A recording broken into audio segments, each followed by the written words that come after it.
आणि अधिवेशनामध्ये आज दोन शिवसेना एकमेकांसमोर भिडलेल्या पाहायला मिळाल्या। निमित्त ठरलं ते ठाकरेंच्या शिवसेनेच्या नेत्यांनी शिंदेंच्या शिवसेनेच्या पक्षाचा शिंदे सेना असा केलेला उल्लेख आणि ज्याच्यामुळे दोन शिवसेनांमध्ये ठिणगी पडल्याचं चित्र बघायला मिळालं।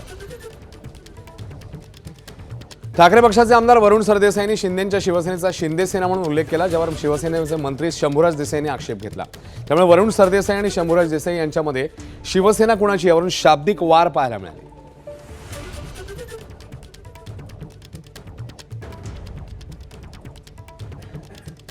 सर्वप्रथम म्हणजे अनावधाने आणि लोकप्रतिनिधीचं आमदाराचं नाव सुटून गेलं, पण भाजपच्या दोन पदाधिकाऱ्यांचं नाव तेव्हा ध्यान होतं।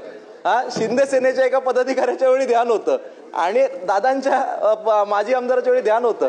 ठीक आहे, माझं काय म्हणणं आहे, हा विषय माझा नाहीये। मी तुमच्याकडे मंत्री म्हणून पाहतच नाही, मी तुमच्याकडे राजा म्हणून पाहतो। हे जे सगळे कर्मचारी आहेत ही आपली प्रजा आहे।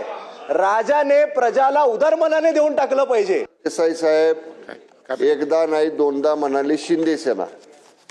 राज्य केंद्रीय निवडणूक आयोगानं दिलेला निर्णय हा थोडासा तपासून बघा।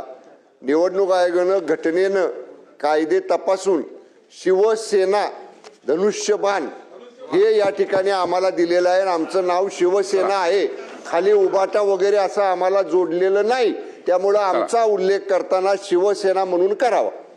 शंभूराजे देसाई मंत्री महोदय, आपण मला म्हणालात, खरं तर तुमचं बरोबर आहे, निवडणूक आयोगाने तसं सांगितलंय, पण काल एका पत्रकार परिषदेत माननीय मुख्यमंत्री देवेंद्र फडणवीस साहेब 4 वेळा शिंदे सेना म्हणाले, 4 वेळा। आपण एकदा त्याला सुद्धा सांगावं, शिवाजी विनंती। अध्यक्ष महोदय।